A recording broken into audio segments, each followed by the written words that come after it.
Hai, selamat datang channel Fit and Fun bersama aku, Lucky Nugroho. Dan di video kali ini kita akan membahas tentang kalori in dan kalori out.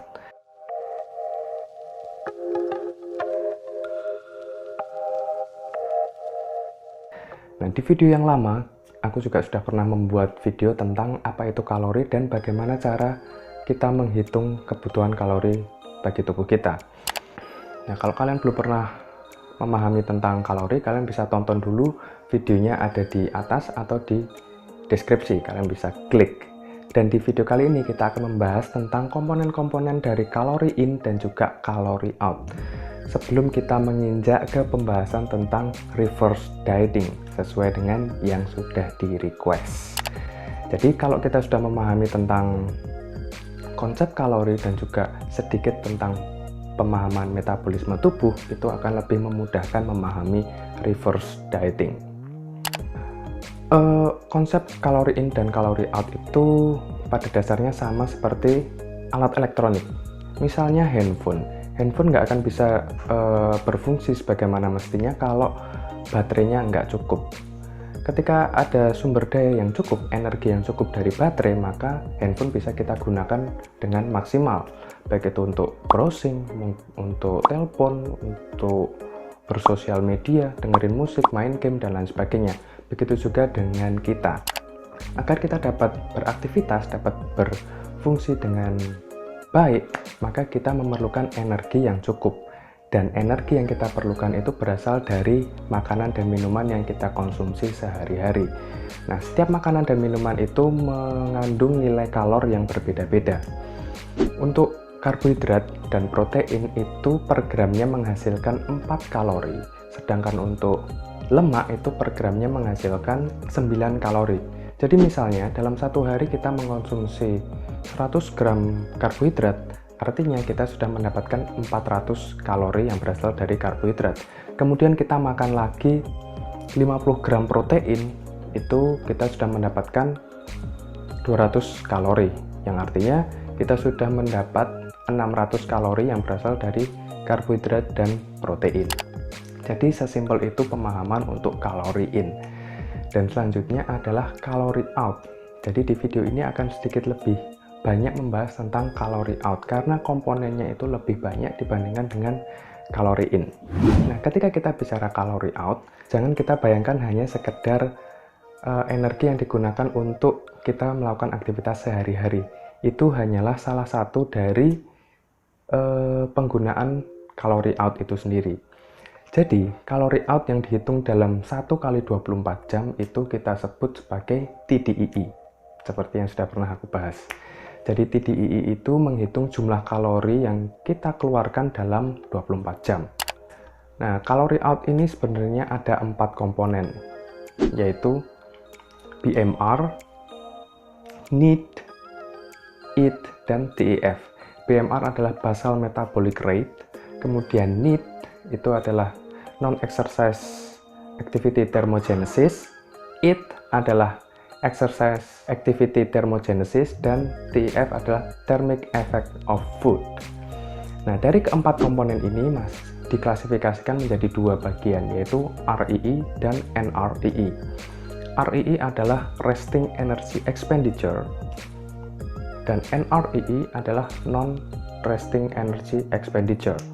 REE itu terdiri dari BMR saja. Jadi ketika kita bilang REE itu merujuk ke nilai BMR. Jadi resting energy expenditure. Ketika kita bicara resting, jangan kita bayangkan kita sedang beristirahat dari pekerjaan kita. Kayak kita lagi rebahan sambil dengerin musik, bukan seperti itu. Yang namanya resting itu adalah keadaan kita tidur, benar-benar istirahat total. Jadi di situ tubuh kita masih memerlukan energi untuk menyuplai otak kita. Karena walaupun kita tidur, otak kita masih tetap bekerja. Kemudian jantung juga masih memompa darah. Paru-paru masih mengambil oksigen untuk sel-sel tubuh kita. Dan juga tubuh masih menjaga suhu tubuh agar tetap berada di 37 derajat Celcius. Itu semua memerlukan energi. Nah, BMR ini tidaklah statis, tetapi dinamis, dapat berubah-ubah seiring berjalannya waktu bisa naik dan bisa juga turun. Walaupun BMR ini juga dipengaruhi oleh genetis, kemudian juga pengaruh hormon, tetapi juga dipengaruhi oleh komposisi tubuh kita. Itu mempengaruhi besar kecilnya BMR.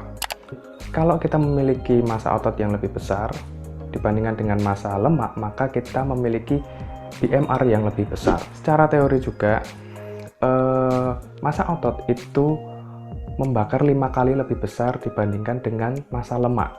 Jadi, jika seseorang memiliki berat badan yang sama tetapi memiliki massa otot yang lebih besar, itu akan memiliki nilai BMR yang lebih besar juga. Sedangkan mereka kalau memiliki massa lemak yang lebih besar dibandingkan dengan massa otot, itu memiliki nilai BMR yang lebih rendah. Kalau orang-orang sering bilang, wah, laju metabolismeku terlalu cepat, jadi makanan yang aku makan langsung dibakar jadi energi. Atau sebaliknya, wah, laju metabolismeku tuh lambat, jadi kalau aku makan sedikit aja langsung jadi lemak. Nah, sebenarnya ini semua merujuk ke nilai BMR itu sendiri. Dan ya, nggak tepat-tepat banget, nggak salah juga. Sebenarnya kalaupun nilai BMR kalian tinggi, laju metabolisme kalian tinggi, itu kan bakal berpengaruh terhadap TDII kalian. Selama kalian bisa makan atau mendapatkan kalori yang lebih besar dari kalori yang keluar, maka berat badan kalian akan naik. Jadi kalau kalian ngakunya sudah makan banyak tapi berat badan nggak naik-naik, coba kalian evaluasi dulu. Apakah kalian sudah menghitung kebutuhan energi kalian? Apakah kalian sudah benar-benar makan di atas TDII? Nah, itu bisa kalian cek.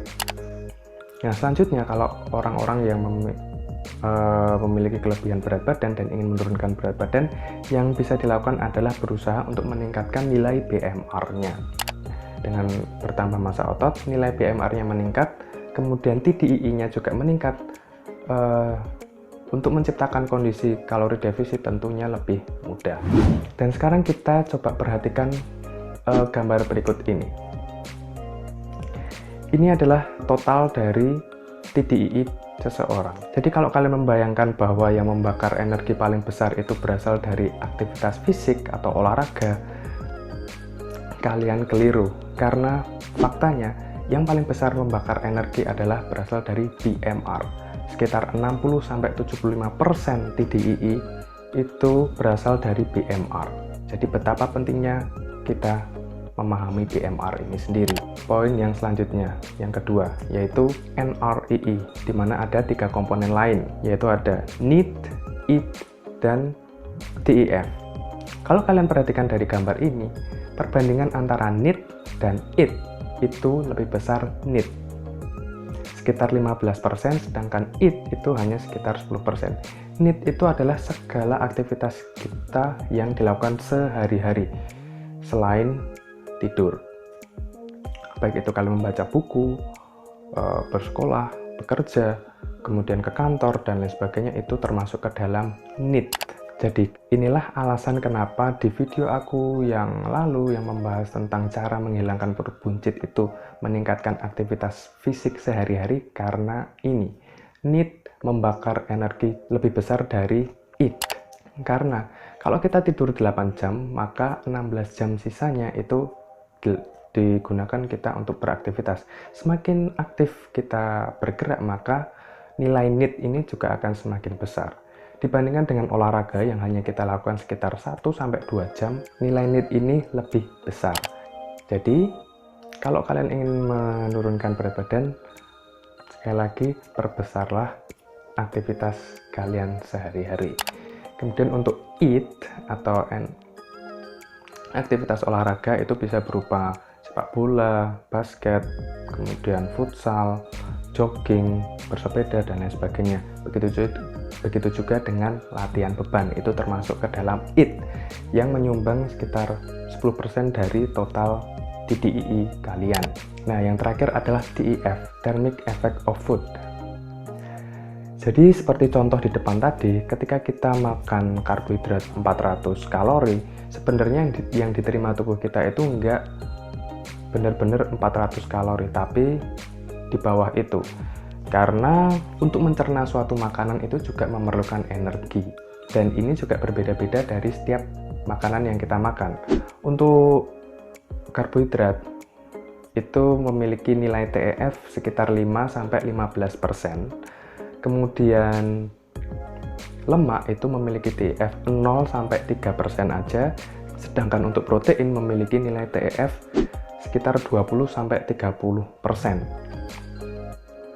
Jadi misalnya nih, kalau kalian makan 100 kalori dari karbohidrat, maka yang diterima oleh tubuh kalian hanya sekitar 85-95 kalori aja. Kalau kalian makan 100 kalori berasal dari protein, hanya sekitar 70-80%. 70-80 kalori aja. Nah, inilah alasan kenapa orang yang lagi diet itu disarankan mengonsumsi tinggi protein karena thermic effect of food ini. Jadi protein itu adalah makronutrien yang paling sulit untuk dicerna, untuk dipecah menjadi asam amino. Butuh waktu sekitar 4 jam untuk mencerna protein. Makanya protein itu memberikan rasa kenyang yang lama. Nah, jadi mungkin sekian aja video kali ini, penjelasan tentang kalori in dan kalori out. Semoga bisa kalian pahami. Dan kalau mungkin masih ada pertanyaan atau sesuatu yang kurang jelas, kalian bisa tulis aja di kolom komentar. Kita bisa diskusi bareng. Dan buat kalian yang merasa video ini bermanfaat, boleh kalian klik like dan share juga di sosial media kalian. Lucky Nugroho undur diri, see you on next video, dan selamat menunaikan ibadah puasa.